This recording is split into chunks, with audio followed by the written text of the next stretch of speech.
Okay, so now let's talk about the efficiency order. I think it's bullshit. Okay. Right now I wrote down some facts here Okay. because this is a lot. Like it is a lot to get through. And I don't even know how you have all this in your brain. My brain can't handle it, but I Yeah. also have two children and I work full time and I've got to write everything down. So currently Laguna Beach doesn't technically have a building envelope, No. correct? Okay. But we have a max roof height. We have setbacks, front, side, yard, Correct. back, all of that. Yes. How is that not a Objective building? standard. Yes. Well, because I think, and honestly, it might be the original sin of Laguna Beach when you think about the way that we've structured our process, where it's Mhm, so subjective mhm. that it creates inherent neighborhood conflict, right? Because every You guys time are pitting the neighbors you have against a each other. project, you have basically World War III, where Mhm. you have the first, when someone buys a home in Laguna Beach, their first interaction, if they're going to redevelop it, their first interaction with their neighbors is basically, They're going to kill each other.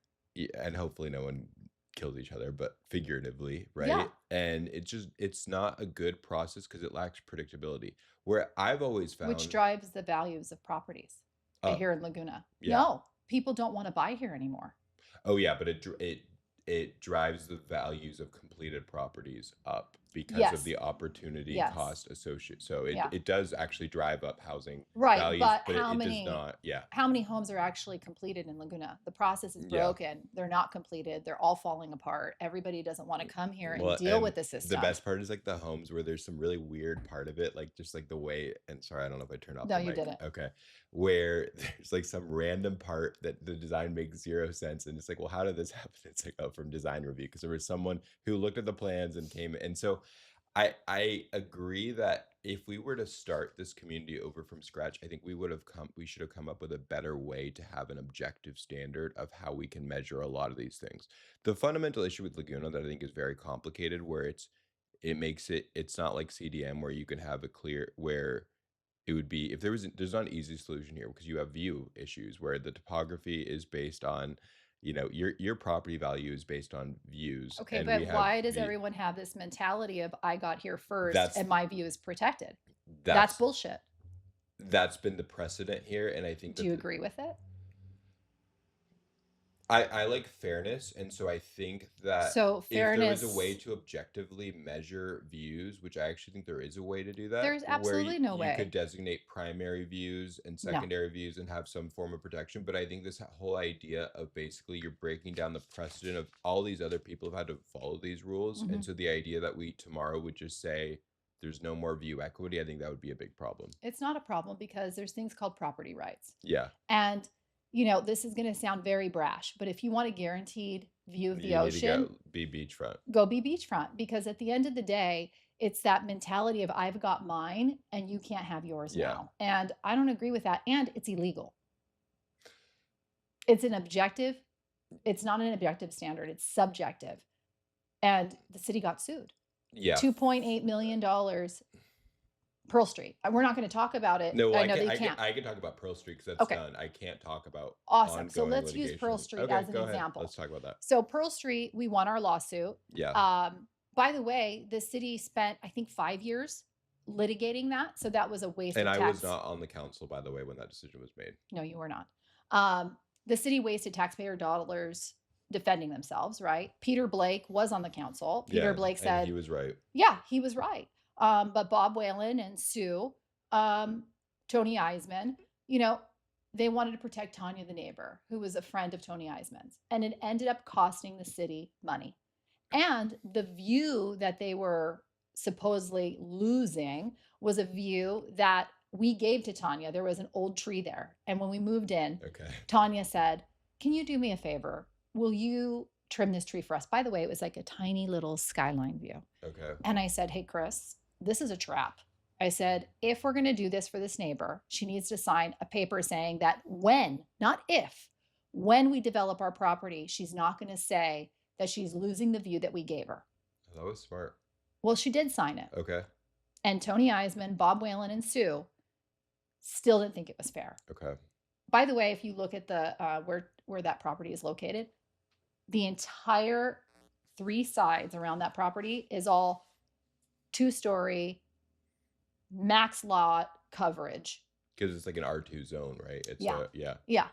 And so because they wanted to protect view, Yeah. it cost the city money because the state said it is illegal. So I think that it's a at the time, so in defense of my colleagues, it was a novel legal issue. This was one of It the was a first novel. Bob is an attorney and he should have known it better. was a novel legal issue that the Housing Accountability Act was updated, I believe, in 2019, I wanna say. It was maybe even before that to basically create a and there's a key distinction here as well, where that was a multi so the Housing Accountability Act basically says that you cannot apply subjective standards to any two-unit proposed new development. True. It does not apply to a one-unit proposed development. But it still is illegal. Yeah, for a two-unit proposed It's development. illegal. It's property rights. I should have the right to develop my property within my building envelope. Yeah, but And as a developer, you know that yeah, if you're buying a piece of property, correct. you're going to look at the neighboring properties, the neighboring areas, and look at the code Yeah. and say, okay, the max What are here the could rules? be X, Yeah. the setbacks could W be Y. And so this whole idea of I got my view, you can't have yours yeah. is taking away property rights. Well, and I think when you say it's illegal for if there is a two-unit project, you are right that only objective standards can be applied, and view equity is not an objective standard. Right, but even in residential, it's a subjective standard. What makes the city council, the planning commission and design review the ruler of what the view should or shouldn't be? It is 100% subjective. Yeah, no, it's a subjective thing. Yeah. But what Subjective criteria my takes away property rights. but my Taking away property rights is illegal. Yes. That's not what the Yes. courts have found about they found that about a two-unit project. So I agree with you. The Housing Accountability Act prohibits subjective criteria for a two or But if more you're unit talking project. about making the process streamlined, Yeah, no, streamlined, I know. you I'm getting cannot into the have. intricacies of what's legal and what's not. You're talking now about what makes more sense from an efficiency No, I'm perspective. talking about both. Okay. I think that telling people that on their 1 unit property, Yeah. 10 unit property, that you can't build your property per the building envelope Yeah. because your neighbor stands on their toilet, looks outside their window, and has a tiny ocean view. And now, too, view equity is expanded. People are saying, well, you're taking away my mountain view. You're taking away the view of the telephone pole. I really like looking at Yeah. that telephone pole. I mean, it makes no sense. And now the Yeah, neighbors are it's all hating each other. And so when you run into your house, you're like this. You don't want to look at your neighbors, where at the end of the day, if there were fair standards, it would make everyone because some people maybe they don't, all the time at the council level, one of the things I've learned is, we had a complicated ADU issue in North Laguna. I don't know if you've heard about this, where somebody was proposing because the law changed where you can now do a two-story attached ADU, okay. right? Where before, so this project they had been denied for view equity for a two-story addition. The law changed. Now they're able to do a two-story attached ADU. Mhm. It was a very complicated issue, and what we ultimately decided was one that was consistent with state law, where we approved the project, even though there was a view equity issue. Well, because view equity is not legal. View equity is not issued in the context of ADUs, correct? And so that was It what the should be the council. contest of nothing But because everyone has building rights. There's and property rights. but what was interesting was, there were a lot of neighbors who were very upset, but what we did as a council is we explained very clearly that there is no other legal option here. And actually the neighbors who were upset, they understood the decision at the end of the day. And they didn't like it, but they understood because we explained, here are the rules of the game, right? And so I think when you have clear rules of the game, it actually makes it There were better. clear rules on Pearl Street, but they chose to I fight it. and I agree with on that in that case there were clear rules that there was no objective standards. But I think in general when you have objective standards, and that's why so phase one's the efficiency ordinance. Phase two is right now we have a consultant working on and I still need to watch. There was a joint planning commission design review hearing where they and I highly recommend your listeners watch this to see what's going on with that. I need to watch it, but When was it? I think it was last month. Okay. I can send you the link for That would that be so you great can so I could include share that it. with your listeners. 'Cause Yeah. it's and so that phase two is going to be creating objective standards. So let's talk about the box inside the box. Okay. Why don't you explain what Anthony means by the box inside the box? And then obviously you'll hear my opinion that I don't agree with it, but go ahead. Basically, the idea is, without getting into the technicalities of it, Yes. is that we want more things to be able to not go to design review. But the box within the box is such a small box that everything I would say 90% of the projects are going to be outside that box. Yeah. And the city is using that as a shield not to get sued. I don't think that's fair. Yes, it's 100% fair. That's not why we're doing the box within a box does not protect us But how, from a Pearl Street type legal case. no, but there are things coming down the pipeline that we can't talk about, that you may be aware of, I and or things that I'm aware of that are going to be Okay. happening Okay. on that front. What I would say though is that the efficiency ordinance is what it's called. It's an efficiency ordinance. The idea behind the box within a box is not to create legal protections. It's to create efficiencies and get more things ministerially approved so that as we try to clean up the backlog of our community development department, we don't have to wait for objective standards to So do why that. do you feel that for a home to go through an efficiency that it should be 16-foot max? I don't feel that. I think that it basically is But that's creating, what it is. but it's creating something where right now, if you were within that box, you're going through design review. Now you don't have to. Right. But have And your you, point with your would be, studies, how many homes would fit that criteria? I don't have the number off the top of my head, but again, this is from It's not going to be a lot. the city staff who looks at their It's not going to be a lot. and their position. They're looking at all these applications every day. Uh-huh. Their position is this will be a game changer in terms of helping us get rid of the backlog, get projects approved quicker. Yeah, but with the landscape of Laguna, Yeah. that box inside the box will only apply to a certain area, a certain few homes. So it's not efficient. It's not. Okay. Yeah. Well, so we'll see. Again, staff is the one who Why who not did the why not go analysis. towards a model that other beach cities are Well, and using, that's that what the box isn't so small? No, well, the other beach cities like Newport Beach is max building height is 28 feet. They have a fixed numerical setback by zone. So yep. depending on where you're at, which Laguna Beach could totally do that, where they could say, if you're down in the downtown area, like where the cute little cottages are Yeah. and things like that, you can't do XYZ. Yeah. That would be okay. Well, But to yeah. put everyone into one box with the landscape of Laguna, it does not work. Well, and my friend Sam Goldstein, who I think he came up with the concept of the 80% rule. If you're within 80% of the envelope, you're approved. That's an interesting concept. So I think that the objective standards are okay. You don't like Sam's idea. I love Sam, but again, if you say 80%, it's still giving the idea of there's some subjectivity to that Yeah. versus I don't know. 80%. That's an objective measure. no, You're because within then 80% or you're not. I don't know. I think that the city council will say things like what Sue Kemp said with Pearl Street.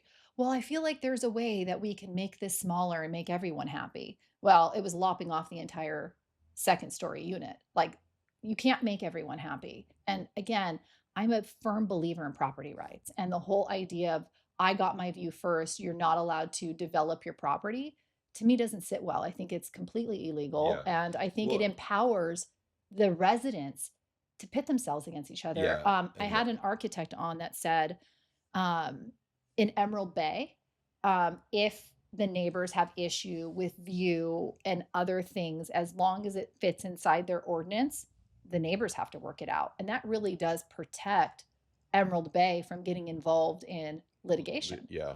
Well, and I think that ideally you'd have a system where there are objective standards, and again, that's what we're moving towards with this update with the objectives what the consultant's working on. Because I think people are still going to be neighborly. I think they're still going to, like, if there's a view corridor that's open, not because they're legally required to, but if it's not hurting them, I think that people would still be, like, for example, on the projects that I work on in other cities, we are protected by the Housing Accountability Act where we cannot apply, but that doesn't stop me from meeting with the neighbors and figure out how See, to that mitigate part, privacy but that's a impacts and part how I to be a agree good with. neighbor. Because I I think agree being a with good that. neighbor is a good thing, but I think there is an issue when the government gets involved to try to Right. regulate And that. that's what's happening right now. Yeah. But the box inside the box is taking away property rights. So if I have a property I where I can build a compared to two-story today, compared to today, yeah, well, I I mean, don't know if compared to today, if I'm going out and having drinks with the planning commissioners and the DRB and the city council members, I'm not going to mention any names right now, but my projects are going to get approved because it's like a little boys club. But if you're Chris Dornan, you get crucified and you get nothing. And it's crazy because Tony Eisman kept attacking Chris for being like a Las Vegas developer. well, he's from Laguna. He's from Laguna. Yeah, he went to I'm high from school. Las Vegas. He actually So like you're the Las Vegas I'm developer. the big- corrupt Las Vegas developer, Well, not So corrupt, but well, that's what she was trying to Okay. imply, that we were what was Okay. the word she used? Racketeering from Las Vegas. And it's like, come on, lady. Chris used to spend the night at your house. He was friends with your son. Like, you know that Chris isn't from Las Vegas. Like, stop. And so, again, the reason I bring this up is because there is the narrative here in Laguna that if you are friends with the city council members, Yeah, design and I review and really hate planning, that. I really don't like that because I also feel like do you there's not see it though? oh, I think that's totally, and that was the point that I made in the comment that you don't like that I said, is that when you have a subjective process, you are incentivizing, you're making it where you have to Well, be I took it personal because I never got any favors ever. Chris and I were crucified and put through the ringer on yeah, every project, whether it be commercial or residential. yeah. We didn't get favors, but we don't go have drinks and shake hands and kiss babies with all the people that are on the different boards. Yeah, we have not had drinks together. No.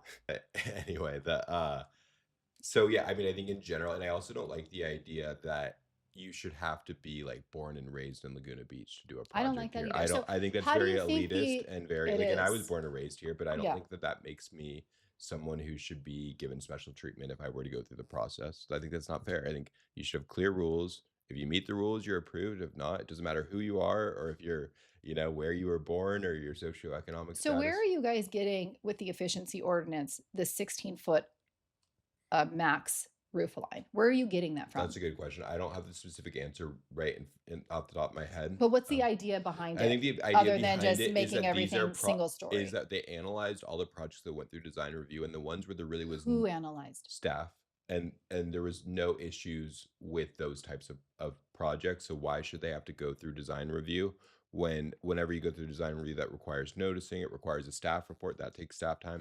So the idea is efficiency. How do we, find the low-hanging fruit of things that should be over the counter that But that doesn't fix the subjective no, it doesn't fix criteria that. for two-story homes and A property and that's not rights. the design of it, that's phase 2 is to fix that issue. But why not fix it phase one? Why are we all pretending that this is the first step? It took Laguna Beach this long to try to make this first step. Well, Why aren't we doing it a one and done? If you don't, why not do things right from the beginning? yeah, I think that it's just the matter of how I mean, so for one of the complicating factors in Laguna is our whole city is in the coastal zone, except for, like, I think the area by the artisan properties, like, by Aliso Viejo. Okay. Club Oh, Laguna. okay. That's Yeah. the only Uh-huh. part that's outside of our certified local coastal plan. And what's weird about Laguna is that our whole zoning code and our general plan is within our LCP, which is kind of abnormal. Most cities, you have a certified local coastal plan, which is Hmm. certified by the Coastal Commission, and then you have your zoning code. So every time we want to change anything in our zoning code, we need to take the whole thing back through coastal. Hmm. And so part of So this again, thank you for reiterating my point. Why not do it right the first time and go to bec- coastal once versus pretending that this is our yeah, first step and then we're going to build on because that? because the timeline, and I get frustrated as much as anyone by the timeline it takes to do things in city government, is such that we would have to be waiting another year to get those objective design standards. I'd rather push this through now. Disagree. Okay, well, I think but You push it through now, and you just reiterated my point. It's not going to go quickly for phase two. It's taken Laguna this long to even come up with the idea of like, we need to have objective standards. Why not, knowing the time frame is very long, yeah, why not take the extra time, do it right, and then submit those to coastal? because I do think it's very important from a I we talked earlier about the data, the metrics that we're holding our staff accountable to. I think it's very important that we get their feedback about how do we actually make your lives easier, reduce this backlog. And so basically what we have to do in community development is you have to fix a ship as you're flying it, right? Does that analogy make sense to It you? makes sense to me. So then Right? why not? I understand that you're saying that the backlog will be alleviated, Yes, by hopefully, the efficiency by the ordinance. box inside the box. Correct. But there's a lot of other parts of the efficiency ordinance that create more things that are going to be over the counter. Well, but I also think that like landscaping now has view equity in it. Well, so that's a good point that we should look at, and because the goal is not to create more subjectivity through the But efficiency. the efficiency ordinance is creating that. No, well, I think maybe that one element of it. I don't. Beyond that, I've not heard anything that creates more subjectivity than we have Well, now. design articulation, But that's already the rules of the game. but that is subjective. But it's going, yeah. So, but What again, makes anyone on the planning commission or design review qualified? to make subjective determinations. But They're again, not. They're that's not not the goal qualified. of the efficiency ordinance is not to fix the objective criteria. The goal is to make, and this was actually when Peter Blake was elected, in 2018, they had a similar efficiency ordinance where they took a lot of things that were going to design review and they made it over the counter. This is a continuation of that as we work on these objective standards. But the objective standards that you're working on should apply for all homes. It should not matter if you're 1 story, 2 story, 10 story, Or as two, long. you mean unit? No, I'm just talking about Oh, in general well, for yeah, that single story. I Let's agree. say I think like, we're on the same page there, but that's the objective standards. That's phase two. but why? Why wait till phase two? Do it right now. Because this is what we're hearing from our staff about how we alleviate the permit backlog is that we do a two-step process.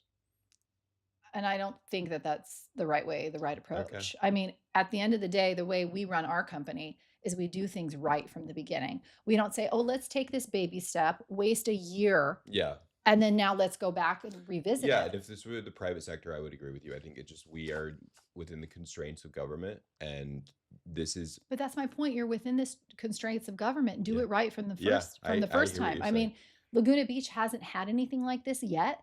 And so we've already waited this long. There's already been lawsuit after lawsuit. Why not hit it out of the park the first time and say, okay, this is the criteria that applies to everyone. Yeah, And then if you're above that or you're asking for a variance, I am 100% in agreement with, if you're asking for a yeah. variance, That's you you should need to go ma- through the and you need to process. make the findings, Yeah, and right? you You should need to go make through the the process. findings about, and those are subjective findings. But Yeah, that's a variance, and a variance is a you don't have a right to a variance. right. And I agree with that. But the box within the box is Yeah, too small of a box. And it's not the right step to give the residents confidence yeah. that you guys are going to go Well, back and fix things. Well, maybe what would be helpful is maybe we have a meeting with me, you, we bring in the community development director and talk through the specifics of this efficiency ordinance. I think that might be actually a helpful thing because I like criticism. I like when you're critical of us because sometimes I'm wrong about things, and that's the only way that we can make better decisions. So I appreciate you bringing this up, and I appreciate this I appreciate it too. conversation. And, it's funny because I met with someone else and they invited me to sit with the consultants. And I was like, I would love that, but I haven't gotten an email Okay. with the actual, like, Well, here's the date and time and let's do it. let's do that because I mean I think that the goal that I have is not dissimilar from the goal that you have. Is how do we create more objective standards? And actually, I liked what Chris was saying when you guys were on Ed's podcast. But the goal here is we don't want to turn this into Las Vegas or whatever, No, we right? don't want it Miami. We want to keep the quaint character that makes Laguna Beach great, right? But we want to do it in the most objective, fair way possible. And, also respecting property rights. Absolutely. Because, We took a oath to the Constitution of the United States, and property rights are fundamental when we think about our constitutional rights. well, and view equity is property Okay.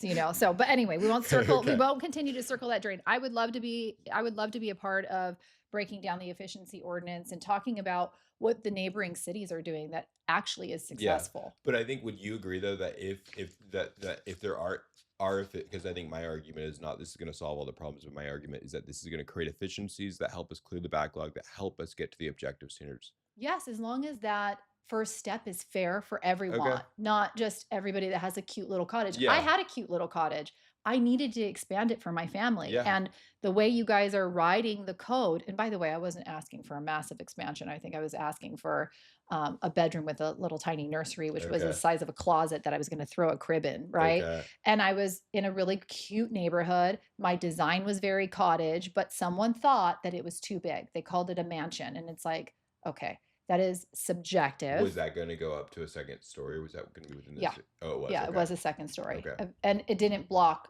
views Yeah. because everything around me Got it. had, either no view Well, or. Yeah. So anyway, I think that if the city could take the first step in a path where it actually benefits all residents, I think it's a way to move forward. But if it just benefits like, oh, the tiny cottages and Yeah. everything outside of that is still Then you open think it's a waste of time. it is a waste of Yeah. time because it's still open to subjective criteria. And I don't feel like design review and planning commission, they're qualified To to, make subjective findings. right. Okay. And on top of that, then the neighbors are wanting to kill each other. I would like to have a good relationship with my neighbors. I don't want to I be think fighting that's with what them. makes a place. I mean, that's why I love growing up in Laguna Beach, right? Is because there's like nowhere where we have like the neighborhoods that we do and the close connection that you have with your neighbors. I think that's such a cool part of living in a town like Laguna, Right. But right? these things need to be fixed so we can all say hello to each other on the Yeah, street. and it's interesting because when you talk to people who are like in the next generation, which is like older than me, because I'm like I skipped a couple generations to get elected on council, right? But the people like in their 40s and 50s, they Uh-huh. have no respect for the design review process. The people who moved here in the last 20 years, Hmm. it's basically like traumatic. Well, and I'm going to be honest with you, like I don't have any respect for the subjective criteria that's Yeah. being used. I think it's very who do you know? Yeah, Do they that's just like not that's not you? Do fair. they not like you? And I just again, Yeah. that's my stance on that. Okay. Um Thank you for being open with that question. I appreciate the back and forth. Yeah. And I would love to see the invitation. I would love to be a part of it. Okay. Let's talk about term limits. Okay. So I've done a little bit of research. Yep. And so correct me if I'm wrong, because, sometimes what you find as far as the research goes isn't really maybe actually what it is. And the people from the inside can say, no, we actually didn't have Okay. that. Okay. So it is to my understanding that after the residents gathered enough signatures to qualify term limits initiative, Laguna Beach Council chose not to adopt it outright. Instead, the council voted to place it on a measure in November 2026 ballot event. Is that true? It's what you described is true, but it's also the only legal option that was available because in the government code or the elections code, I think term limits are not something that a council can ever adopt. It's only the only way to adopt term limits is for the people to vote on it. So legally, we would not have the ability to impose term limits on ourselves. The Mm-hmm. only legal option before us, even if let's say we all were the biggest supporters of this Are initiative, you? well, let's get to that. Let's just Okay. answer the step one.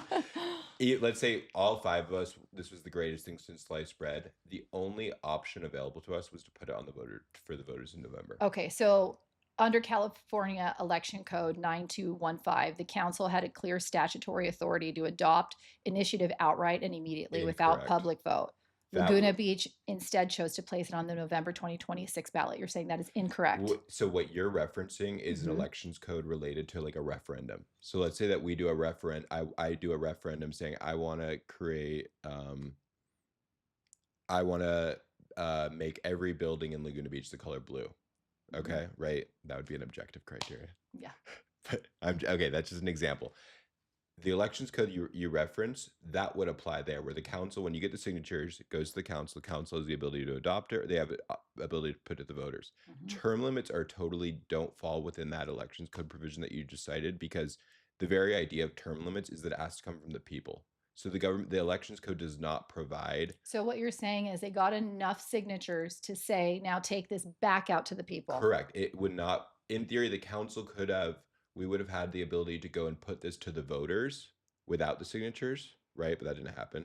But we would not have the ability to adopt And it why ourselves November 2026? Why not sooner? because it has to go when a regularly scheduled city election is. And the only regularly scheduled city election is the November election because And so we you don't. cannot do it any sooner. No, and I looked into that question because like Beverly Hills, for example, they did a term limits in June, but the difference is Beverly Hills elects their council members in June. So this was the only legal option available to us, and I think the city attorney, she did a good job clarifying this during the meeting. Hmm.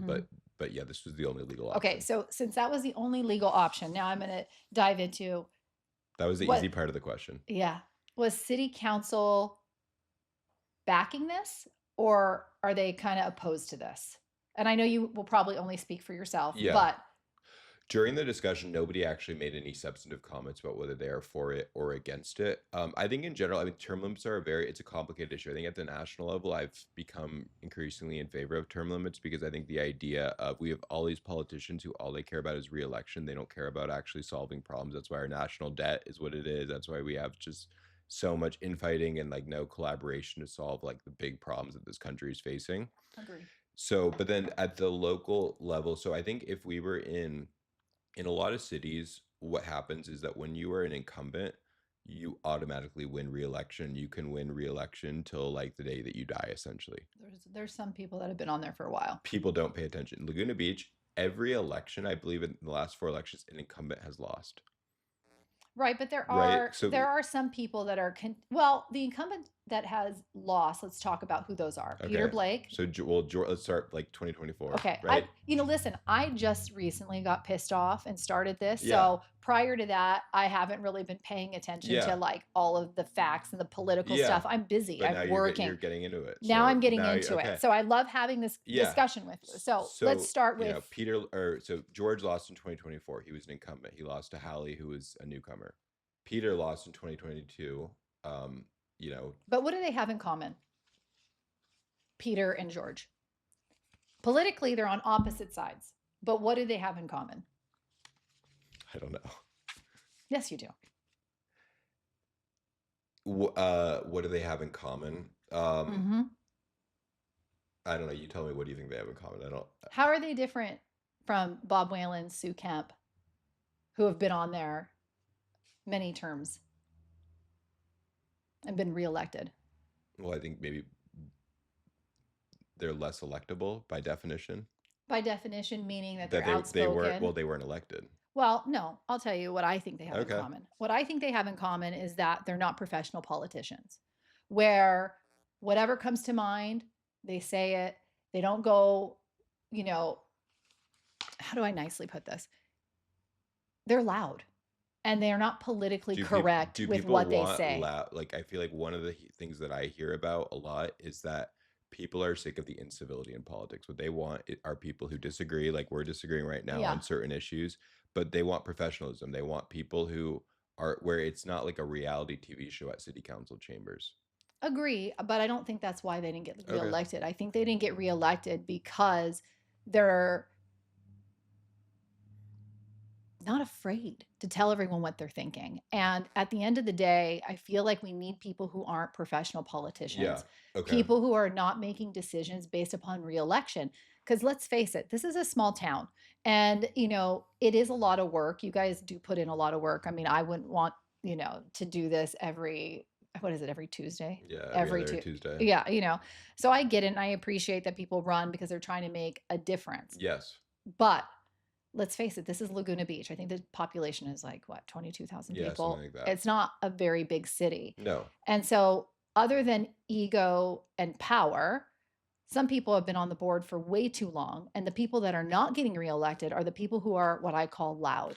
They're the But ones that are voicing their opinions against the Bob Whalens, the Sue Kemps, the Tony Eismans, the Hallie Jones. I would, but I guess so if we go back to 2020, Steve Dichter didn't win re-election. 2018, Rob Zerschmi didn't win. But they also weren't 20, voting the same way that Bob and Sue and Eisman were. They were the I, outliers. I, Do you understand what yeah, I'm but I trying don't to know convey? if that's really true. I mean, I think it's true. so, but I think that in this town, what we have is a highly educated and engaged electorate. I think the electorate really pays I think more attention people need to show up in and vote is the council. problem. Well, I think we have high voter turn. I mean, I got elected at the age of 24. So the idea that there's like, I mean, that's a pretty outsider thing to get elected when you're 24 years old, No, I mean, it was great. And I think that more right? people So I mean, should have a fresh voice. but But I people also pay it like, think that the people that have been in power year after year after year, yeah.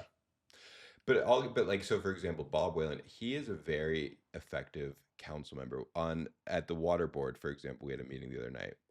The way he gets into the details on very he technical didn't get into the issues, details at Pearl Street. I know that's one issue, but I think No, that it's many issues. the voters have the decision to not elect him, and they've But it's the consistently. same people that are showing up and voting. I think fresh perspectives. I think the best counsel is when you have people who have fresh perspectives who look at it. Because I mean, my whole thing about government is I think we should never assume that just because things are the way that they've been in the past that we should stick to that. Sometimes there's things that we should stick to, but I think I like to sort of throw out previous paradigms about how things should be and think about okay what makes sense for today. Do you feel pressure from Bob and Sue ever to vote with them No. versus against them? No, and I voted, I independently of them on different issues, but so I don't feel that pressure at all. That's good. Well, I'm going to reiterate that I think that the Peter Blakes and the George Weisses don't get reelected because they're not voting with the Bob Whalens, the Sue Kemps, the Hallie Jones and all that, because, at the end of the day, they were loud. And, like I said, I was not a fan of George Weiss, but him and I are able to have a civilized And that's conversation really like good. this. And so everybody, um, I think had a pre notion about who he was, Yeah. but really he was just trying to get things done. Regardless if you believed what side he was on, Yeah. he really was out there versus Bob, Sue, and Tony. You never really know what they're thinking. They're never really upfront about it, or they come to you and they say one thing and then they end up doing another, or they say, hey, if you do this, I could get behind this and I can support you. And then you do that said thing and then they're like, oh no, that's a no. Or strategically, when things are up for vote, they strategically will put their vote in depending on what the subject is and how everybody else is voting. And I don't know if that's totally fair. I mean, I've seen Bob and Sue where there have been issues where the public is, I mean, that ADU issue I was talking about, Bob was recused on that item because he had it was someone I think gave him, I forgot why he was recused, but Sue, we voted for state law. We didn't follow, Well, I would hope so because you guys, if you violate state law, you're right, going to but that pay kind of out. contradicts what you're saying, that this whole idea No, that that's they're new. that they're That's new. So but I don't know. like Chris says, like when the pain is great enough, Yeah. behavior will change. So they learn their lesson. But I think that, like, Bob and Soup just put the city first. I mean, you look at what they the amount of time that they spend on what, I mean, what Sue's done, for example, with the promenade, what both of them have done with respect to fire safety. That's the number one issue. You saw the Rancho fire. We were able to, the reason why we were so successful in dealing with the Rancho fire is because we had fuel modification in place.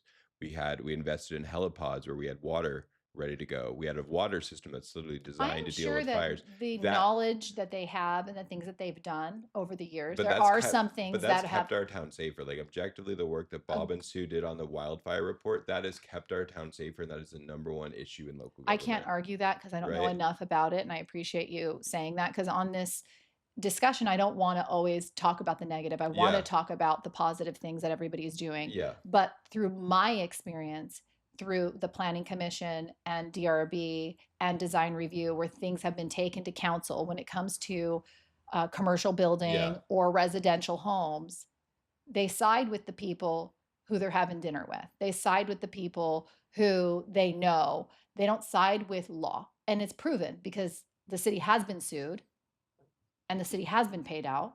And we can't talk about Temple Hill's lawsuit, no. but that's another big spanking that's coming. Well, and so I And guess, they were all a part of it, but including Hallie Jones w before she was elected. And there are emails that I I know, but will we're not send getting to into you. that. No, I know that, but I'm Yeah. just talking about, you're talking about all the good they've done. And Yes, I'm not going to because we have to look discredit at the that. big picture of what the role of a council member is, and I think that, I'm to not your going to disagree with you, but the role of a council member is to also protect taxpayers' and I dollars agree with that, and I and think, not get sued because you're making a subjective decision. yeah.